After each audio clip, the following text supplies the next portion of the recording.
Another weekend off the books, people, means another couple of days inching closer to what you need to know on next season's puck drop, fantasy-wise, breakdowns, and all the in-between. Tarasenko, Logan Cooley, what's up with the Ottawa Senators and the Arizona Coyotes? Steele and I are here for the Monday episode of the Locked On Fantasy Hockey Podcast. Thank you for joining us. You're Locked On Fantasy Hockey, your daily podcast on fantasy hockey. Part of the Locked On Podcast Network, your team every day.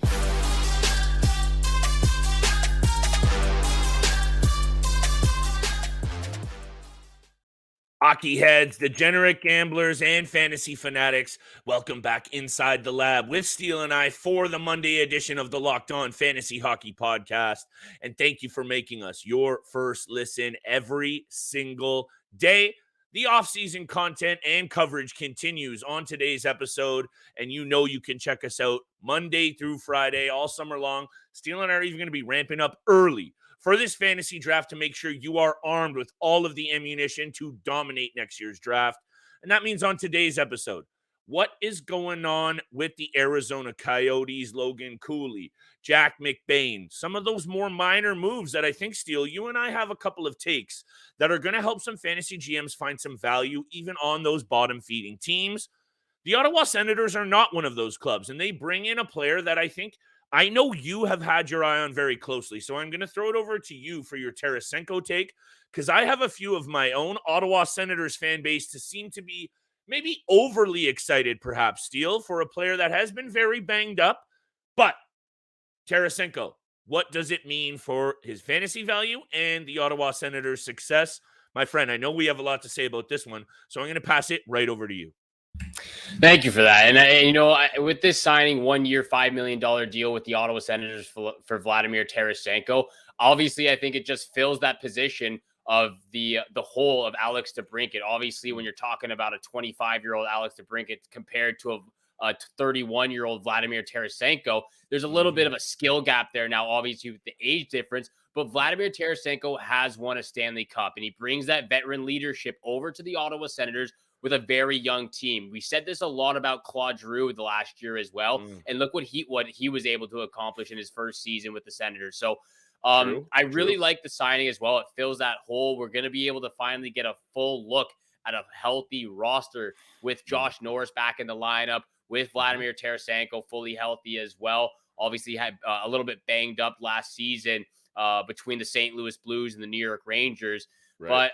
But overall, I don't think he had a bad year last year. 50 points in 69 games, a little bit banged up. We know at the very beginning of the season with St. Louis, it was a gong show. It was terrible offensive production, defensive, goalie-wise. Jordan Binnington was a huge, chaotic player to have in the dressing room. And he probably still will be this upcoming year, so stay away from him. But Vladimir Tarasenko brings that veteran leadership.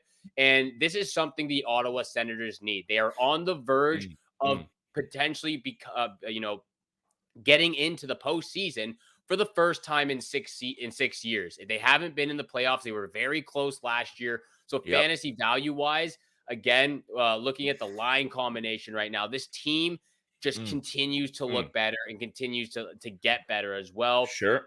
Top six group: Brady Tkachuk, Tim Stützle, and Vladimir Tarasenko, Claude Giroux, Josh Norris, and Drake Batherson on that second line. And even the third line, you've got Ridley Gregg, who stepped up last year in the few games that he played with Claude Giroux, Shane Pinto, a young piece, and they acquired Dominik Kubalik, who is a one-time 30-goal scorer and a consistent 20-goal scorer.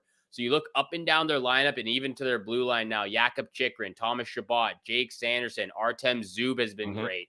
And now you got Jonas Korpisalo. I'm very impressed with what Pierre Dorion has been able to accomplish over the last year and a half. And fantasy value-wise, you can find a ton of fantasy value in the top six, the top two pairing in the defensive group, and even Jonas Korpisalo, maybe even Anton Forsberg with a 50-50 split potentially. The thing with me here, Steele, before we get to anything that you just said, which is basically all on point, and that's what I want to focus on here, is the fantasy value, because my main takeaway from this is it's the salary cap and how they're going to now manage this, because also Shane Pinto needs his money. And I think there's a very large group of people that in Ottawa really don't want to make sure that Shane Pinto is gone. They want to have this guy as a part of the future. And I totally get that. So Dorian is going to have to get even more tricky than he already has. Hats off to him. You and I have been very clear about our takes on Dorian. My thing is, Steele, is how much does this really make them better in the standings? That's how I look at this, because fantasy value for sure. Yes, I get it. And I actually like Tarasenko's playmaking ability now, that he maybe doesn't have to take as much, offensive share. Timmy Stutzla is going to be the guy. Drake Batherson is going to be the guy. Of course, Brady Tkachuk. They have offense on the back end. That's my question is his fit going to work out? Is the chemistry going to work out? Maybe he has to be more of a playmaker. Fantasy value, I still see 50, 60 points from Tarasenko if he can stay healthy. And that's my second point. Everyone in Ottawa is ready to ring the praises of Tarasenko, and they should. He's been solid. And when he is healthy, he's a 30-goal man threat, maybe even more in his prime for sure.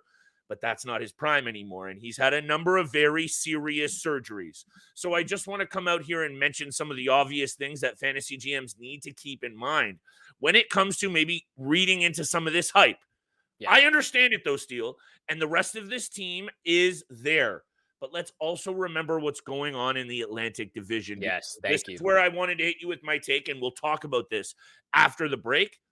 I actually think of Detroit, Ottawa, and Buffalo, those three teams that were right there on the cusp. I actually don't think it's Ottawa or Detroit that we need to really be paying attention to. I got my eyes on those Buffalo Sabres. You and I are going to talk a lot more about this Tarasenko situation, the Ottawa Senators, Buffalo, Atlantic Division, and then we're actually going to head the whole opposite coast, baby. We're headed out west to Zona. They've made some interesting little moves here, Steele, especially from that keeper dynasty angle, which I love to touch on, so we're going to touch on that right after the break. But today's episode is brought to you by our friends at FanDuel Sportsbook. Take your first swing at betting on the MLB on FanDuel and get 10 times your first bet amount in bonus bets, up to $200 back. That's right, just $20 down and you'll land $200 back in bonus bets. Win or lose, that's $200 you can be splashing on everything from the money line to the total to who you think cranks that first home run, all on an app that's safe, secure, and super easy to use. Plus, when you win, you get paid out instantly. There's no better place to bet on the MLB than FanDuel, America's #1 sportsbook. So head over to FanDuel.com today, /LockedOn to get started. Get up to $200 in bonus bets back. That's FanDuel.com /LockedOn. FanDuel, official partner of Major League Baseball. And thank you so much for making the Locked On Fantasy Hockey Podcast your first listen every single day. We are a part of the Locked On Podcast Network, where you can find your favorite team from all 4 major sports leagues, including the NCAA, your team every single day. Yep. And we are your podcast every single day. We have gone down a little bit. We are down to 3 episodes per week in the month of August. Good so make sure tuning in Monday, Wednesday, and Friday. Most likely those 3 episodes per week on those days. So again, just make sure you're tuning in. Keep your head on a swivel for all these episodes. And once we get to the September 1st, that's when we're ramping up. Hockey, fantasy hockey season, and fantasy hockey mock drafts coming right at you. Full screen HD with Flip and Steele, your boys from the Locked On Fantasy Hockey Podcast. Continuing the conversation, though, of Vladimir Tarasenko and the Ottawa Senators, as well as the Atlantic Division. I want to answer your question. Because that is very important, especially for gambling. Any future bets you might have. Yes, sir. I see 5 teams from the Atlantic Division making the postseason. Look, the Eastern Conference in whole is probably the toughest out of both the East and the West. The Metropolitan is right there along with the Atlantic. But again, when you've got what's going on with Washington, it's a little strange. Are they going to have a little bit of a bounce back season? The New York Islanders just squeaked in as well. It's a little bit up in the air. So I see 5 teams potentially making it from the Atlantic Division. Let's not forget about the Panthers too. So you're right. I know. Toronto being one of them. Toronto and Tampa being the first 2 automatically. Okay.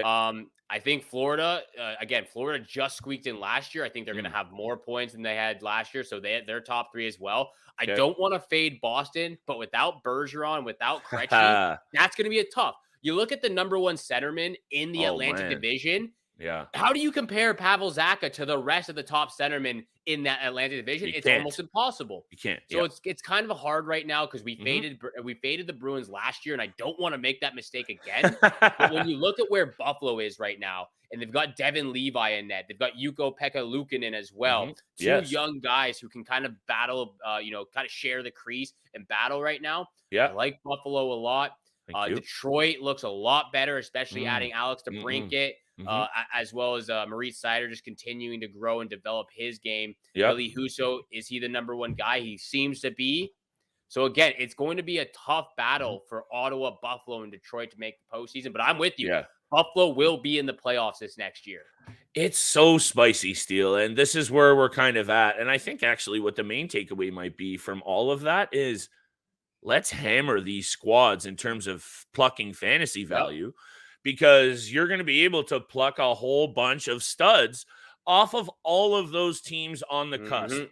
And you mentioned the Detroit Red Wings, and we're going to be a little bit all over the place on today's episode, and that's okay because Tarasenko's signing isn't just, a one-way look. There is a lot to take in here, and you mentioned the Sabres and the back end of all the teams on the bubble in the wild card. They allowed almost 20 more goals than the rest of the squads. Mhm. 17 more than the closest one in Florida. So obviously they need to tighten up that back end, but no one wants to talk about Owen Power at 19, 20 years old. He's going to be better. Rasmus Dahlin stepped up huge. We're not going to Yeah. the Sabres. Well, we're going to talk about that obviously on other shows. This is going to be the toughest division in hockey for sure. You mentioned it. And a few really good teams are going to be left on the outside looking in. Tarasenko's fit for me, Steele, the chemistry. What can he do? Because look, yeah, I get it. His performances have been there. His ability to pop 30 plus goals. I'm not here to chip holes in that. I don't even hate the 1 year, $5 million deal. What's interesting to me is he did turn down a deal from the Florida Panthers. And I know Ottawa pundits are being like, he turned down this team, he turned down that team. I'm not going to talk about the San Jose Sharks deals, and I'm not talking about any of those other teams. Although other fantasy heads might want to pump their own tires, podcast hosts might want to do that the same. All that matters to me is if you're an Ottawa Senators fan, aside from Tarasenko's obvious fantasy value, how does he fit in? Because Claude Giroux might have been a little bit of an outlier in terms of veterans coming into a brand new system and clicking that well. That doesn't happen every single time, and I don't think it should be expected that Tarasenko fits right in the same system. But you and I are going to have our eyes peeled on this, just like the situation developing in Arizona. Exactly. We're going from probably the most competitive and best division to Hey. maybe the worst division. It probably is the close. worst. It's close. It's close with the Pacific and Central out there Yes, in the sir. West. But yeah, Arizona Coyotes finalized their entry level contracts with prospect Logan Cooley. They get it done.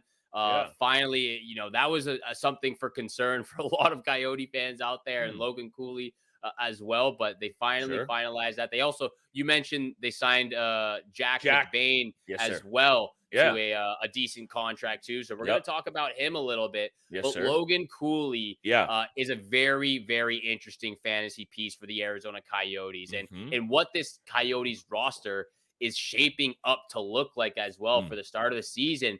Again, we talked about this, I think maybe 3 weeks ago, about what this team could look like. And, I was talking a little bit about Barrett Hayton and potentially on the top line with Schmaltz and Keller, Logan Cooley fitting into that second line center position right now, alongside Matthias Michelli, another a young prospect and young player for the Arizona Coyotes, alongside Jason Zucker on the right side. So they've got some veteran presence as well as some depth presence. And then you add all of these young pieces, Barrett Hayton, Logan Cooley, Jack McBain, Matthias Michelli as well. There's a lot to love. JJ Moser on the blue line, Juuso Valimaki on the blue line, Sean I love Durzi my boy as well. Yep. There's a lot to like from the Arizona Coyotes. I said this last year. They're getting better and better every single game that I watch from them. I agree. So, obviously you can't say that Clayton Keller is a generational player or a superstar in this league, but he is a star in this league, and he's a star for the Arizona Coyotes.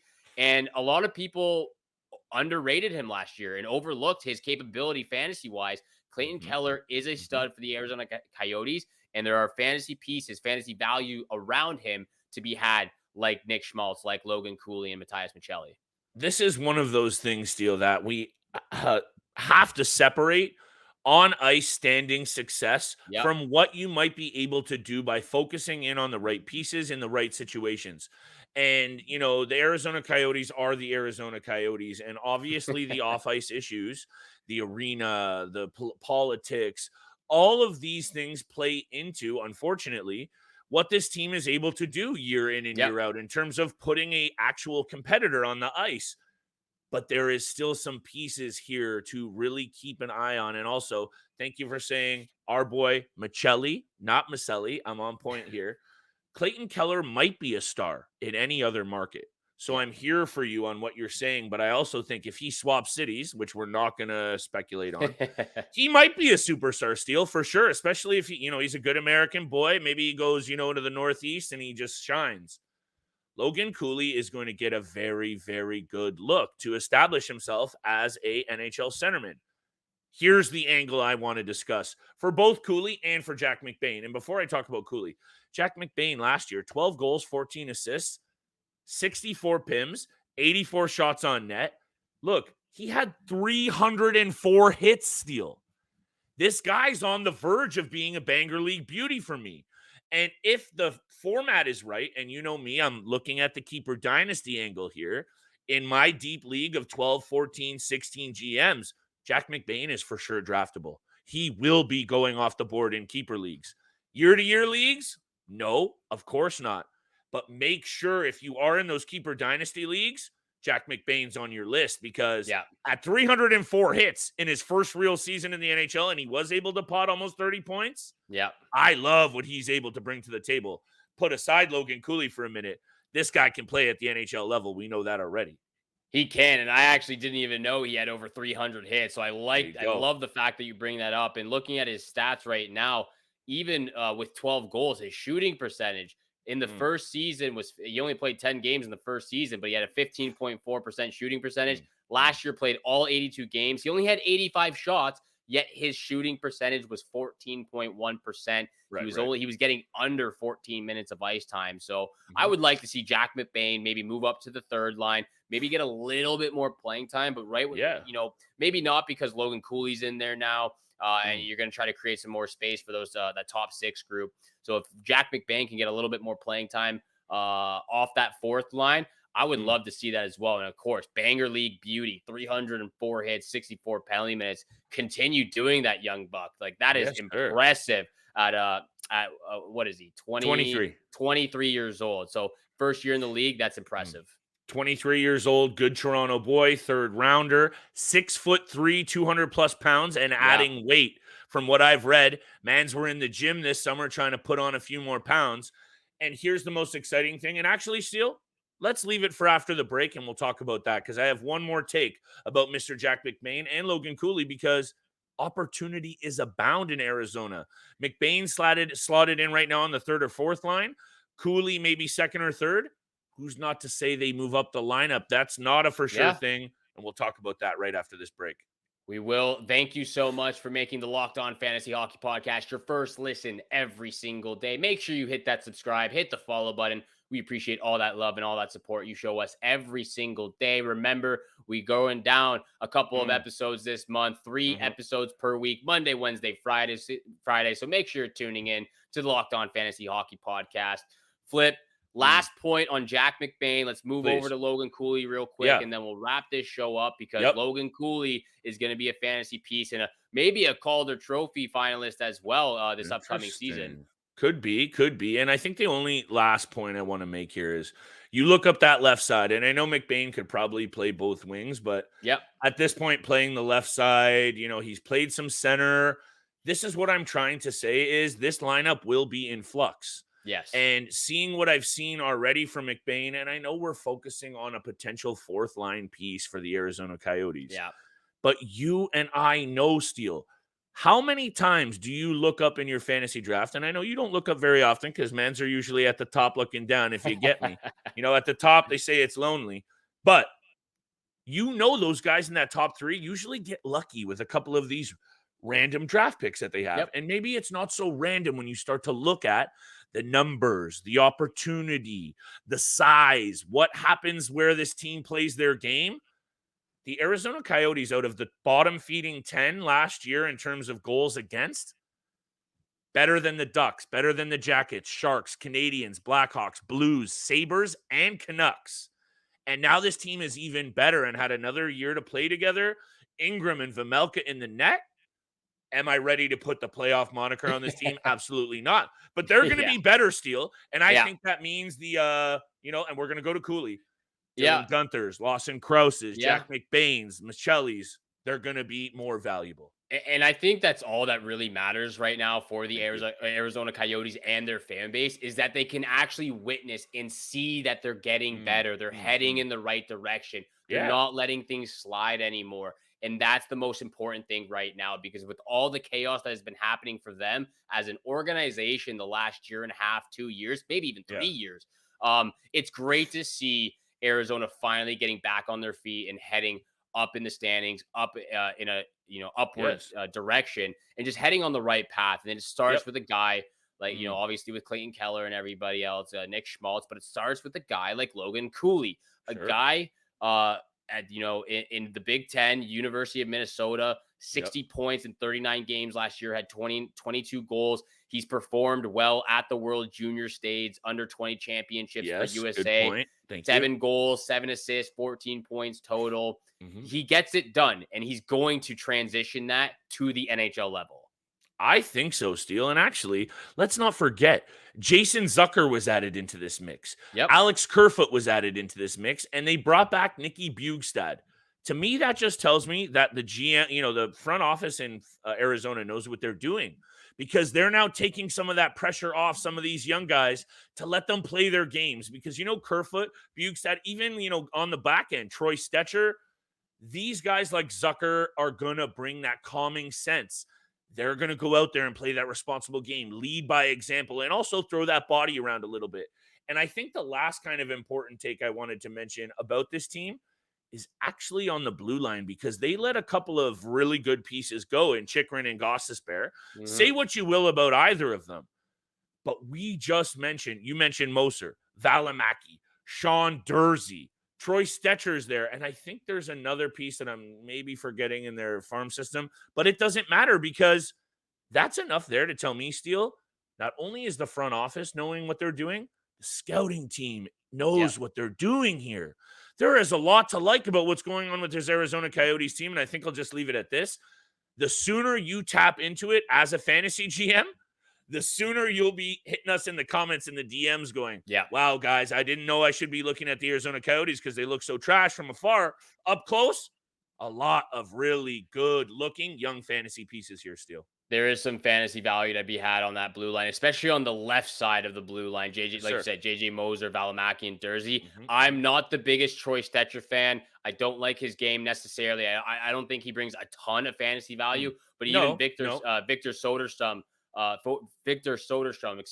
the top line with JJ Moser brings a little bit to that, a little bit of edge to the game as well. So there's some fantasy value. Again, fantasy value to be had on every single team, even the bad ones in this league. Yes, sir. And you got to look out, keep your eyes. That's how you win or finish top 3 in the fantasy leagues. We appreciate everyone out there. Appreciate everyone subscribing and hitting the follow button on the YouTube channel. Thank you so much.